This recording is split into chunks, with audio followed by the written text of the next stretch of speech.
David, a kind-hearted bus driver barely making ends meet, thought he was doing the right thing when he stopped to help a lost, frightened child. But instead of being thanked for his compassion, he was fired from his job. With no warning and nowhere to turn, David felt as though his life was falling apart. Days later, just when he was beginning to lose hope, the governor's office called, bringing a twist that would change everything. Hi everyone, welcome to Inspiration Story. Today, I'm excited to share a new story with you. David's life had always been predictable.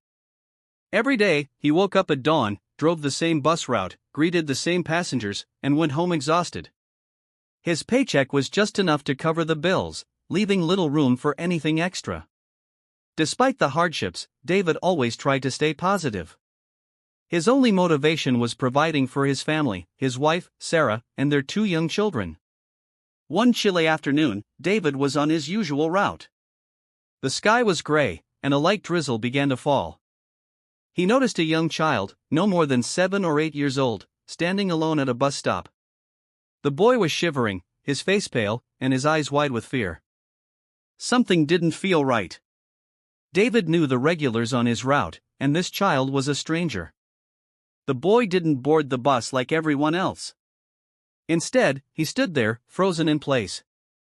David hesitated for a moment, glancing at the clock. He was already running a few minutes late, and his boss had been strict about staying on schedule. But something inside him wouldn't let him just drive away. He opened the door, leaned out, and called to the child. "Are you lost, buddy?" David asked gently, trying not to scare him. The boy nodded slowly, tears welling up in his eyes. David's heart sank.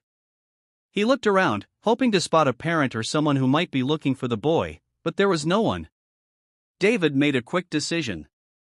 He stepped off the bus, crouched down to the boy's level, and asked, "Where's your home? Do you know where you live?"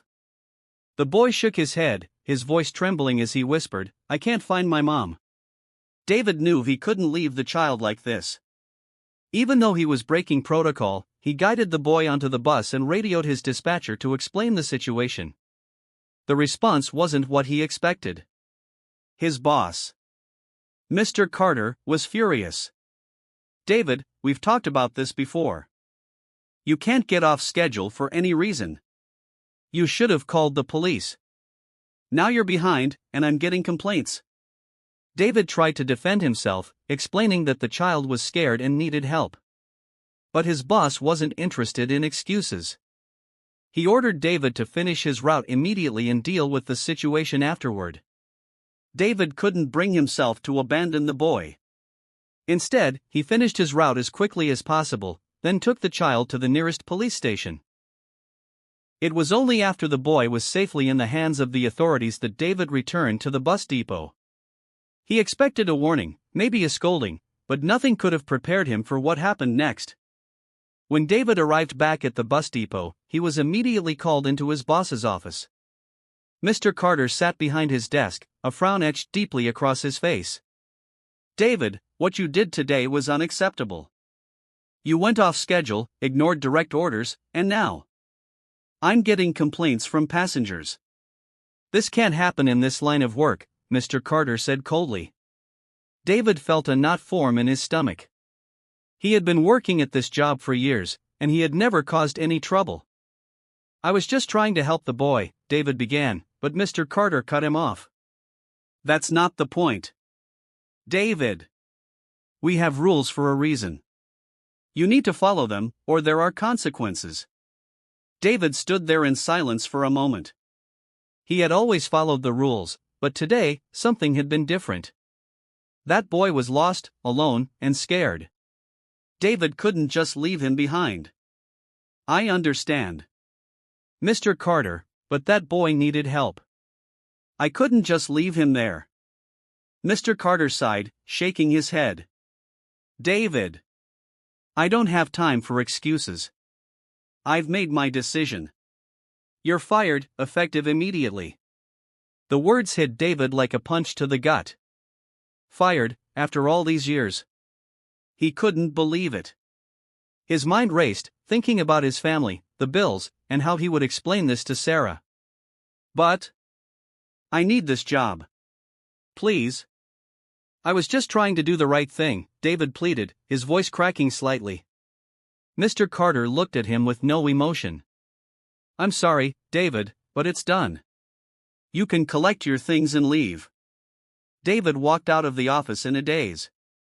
Fired, for doing something he thought was right. It didn't make sense. He had helped a child, how could that be wrong? But now, he was out of a job, with no idea how he would support his family. That evening, David sat at the kitchen table with Sarah. He told her everything, how he had helped the boy, how his boss didn't care, and how he had lost his job because of it. Sarah sat quietly, her eyes full of concern. I'm proud of you, David. You did the right thing. Don't let them make you feel like you didn't, Sarah said softly, though David could see the worry in her eyes. I know, but now what? What are we going to do? David asked, his voice heavy with doubt. We'll figure it out. We always do, Sarah replied, reaching across the table to take his hand.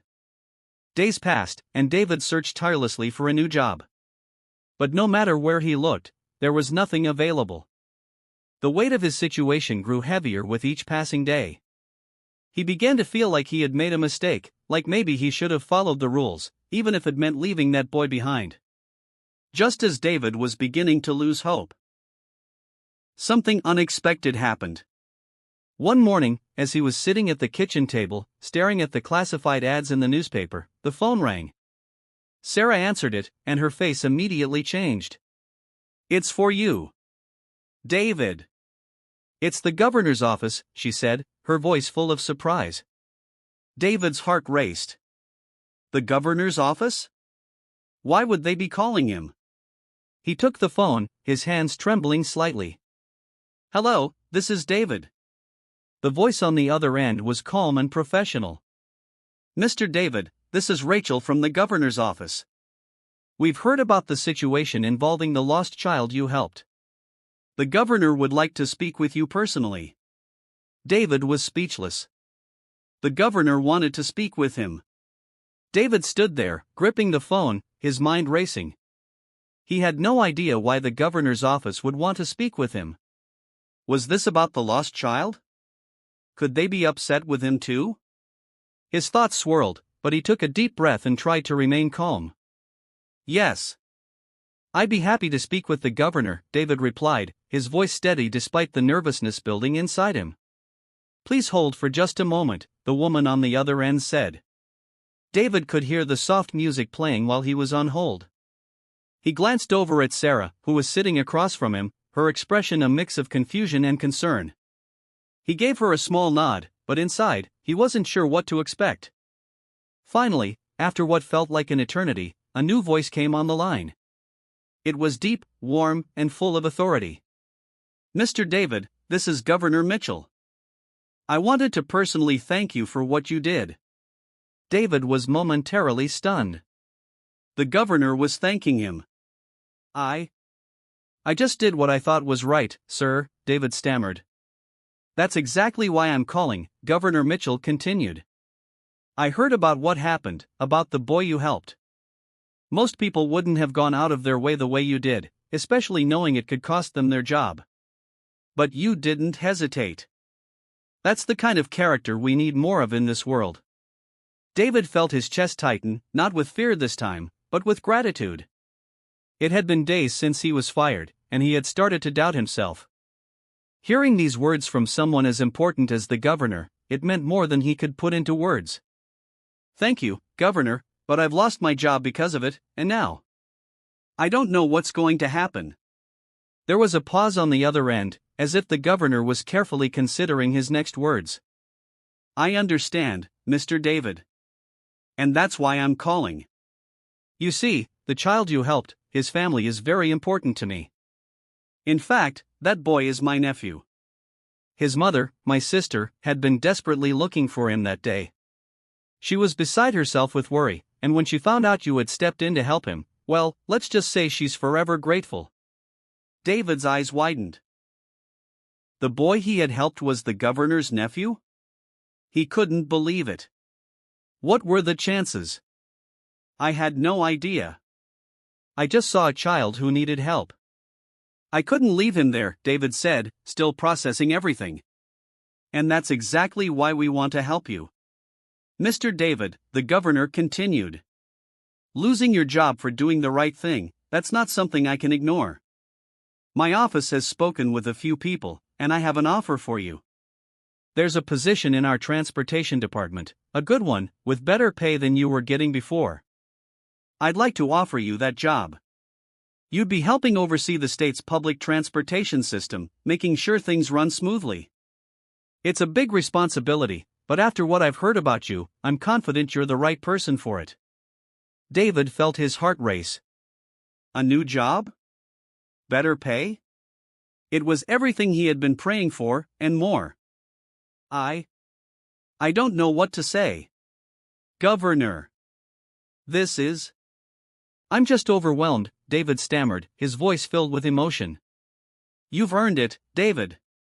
This is just a small way of saying thank you for the kindness you showed my nephew. You'll be hearing from my office with all the details soon. Congratulations, and thank you again for everything you've done. David hung up the phone, still in disbelief. He stared at Sarah, who had been listening closely the entire time. What did they say? Sarah asked, her eyes wide with anticipation.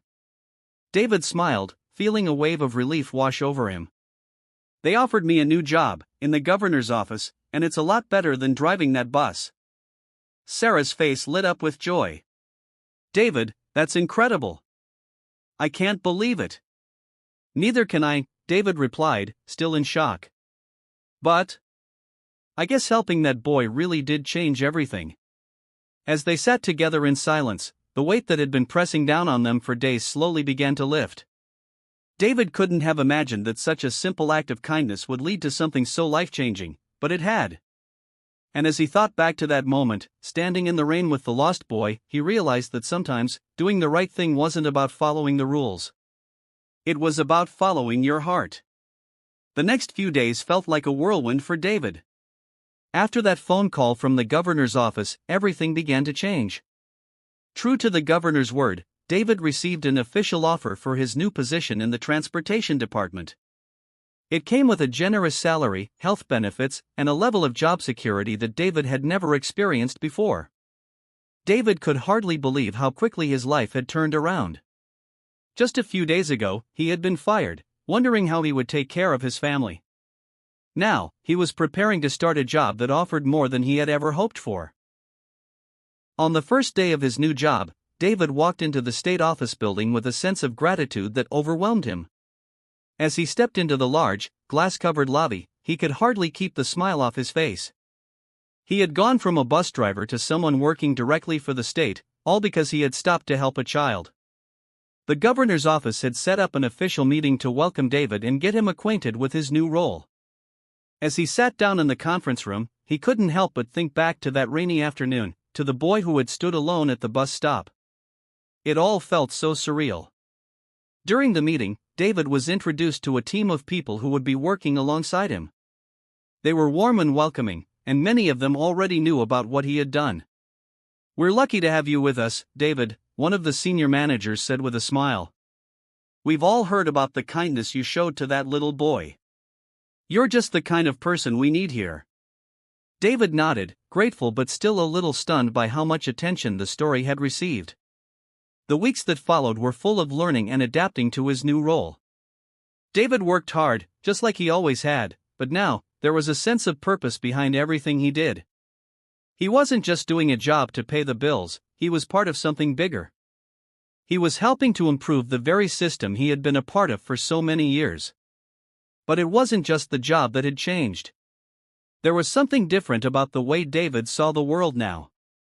That single act of kindness had led to a series of events he never could have predicted. It was as if the universe had rewarded him for doing the right thing, even when it had cost him everything at the time. One afternoon, a few weeks into his new role, David received a letter at his office. The envelope was plain, with no return address. He opened it cautiously, curious about what it might contain. Inside was a simple note, handwritten, with only a few words. "Thank you for saving me. David felt his heart skip a beat as he read the words. He immediately knew who it was from. The boy, the one he had helped that rainy day. But there was no signature, no further explanation. Just those few, simple words. David sat there, holding the note in his hands. He hadn't expected this, hadn't thought he would hear from the boy again. But those words carried more weight than he could have imagined. They were a reminder of why he had done what he did, and why it mattered. Later that evening, as David sat with Sarah at home, he told her about the note. She smiled softly, her eyes full of warmth. "You made a difference, David, not just in that boy's life, but in your own. Look at everything that's happened because you chose to help," Sarah said. David nodded, feeling a deep sense of peace settle over him. "I guess you're right. It's strange how one small moment can change so much." Sarah reached out and took his hand. "Kindness has a way of coming back to us, sometimes in ways we never expect." David knew she was right. In helping that boy, he had found not just a new job, but a new sense of purpose, a reminder that doing the right thing, even when it seems difficult or costly, can lead to blessings far beyond what we can see. As the days turned into weeks, David began to settle into his new role. Life had taken a complete turn, and the struggles he and Sarah had faced just a short while ago seemed like a distant memory. The financial security that came with his new job meant they could breathe a little easier, and for the first time in a long time, David felt like his family had a future they could look forward to. But it wasn't just about the money. David had found something even more valuable, a renewed sense of self-worth. Every day, he woke up knowing he was making a difference. He was helping to shape a transportation system that served millions of people, ensuring that safety and efficiency were priorities. He had gone from being just another bus driver to someone who was responsible for something much bigger. One afternoon, after a long day at work, David received an unexpected visitor at his office. It was a woman, standing at the door, looking slightly nervous. She had a familiar face, but David couldn't place where he had seen her before. "Mr. David?" she asked quietly. "Yes, that's me. Can I help you?" David replied, curious about why she had come. The woman stepped forward, her voice trembling slightly as she spoke. I'm Jake's mother. The boy you helped that day." David's heart skipped a beat. Jake, the lost child. He had thought about that day so many times, but he had never imagined he would meet Jake's family again. The woman continued, her eyes filling with tears. "I've been wanting to thank you, properly, for what you did. That day. I thought I had lost my son.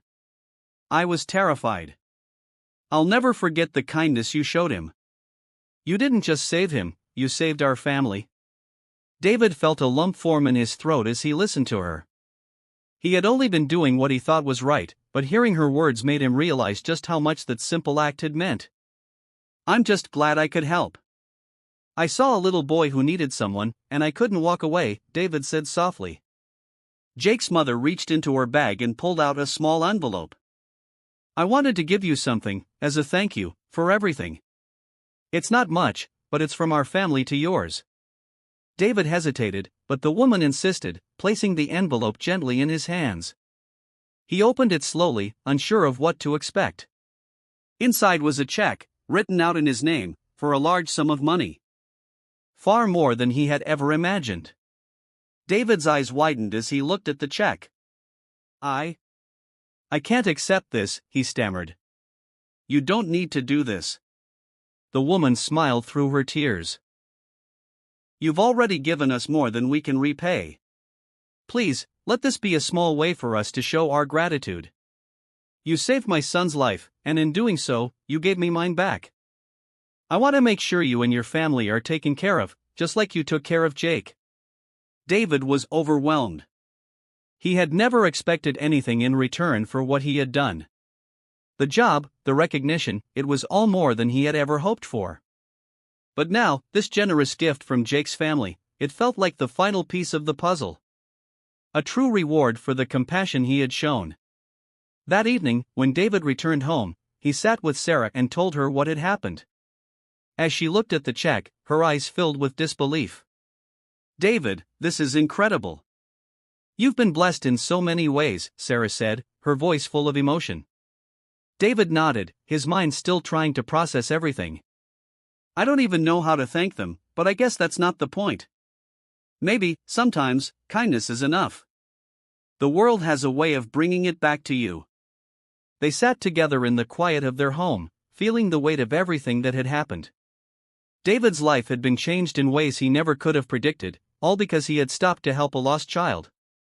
He had lost his job, but in doing so, he had found a new purpose, a new career, and now, an unexpected financial gift that would help secure his family's future. As David looked around at the life he had built, the home he had struggled to keep, the family he loved more than anything, he realized that sometimes, the smallest acts of kindness could lead to the biggest changes. He had no idea that day at the bus stop would lead him here, but he was grateful for every moment of it.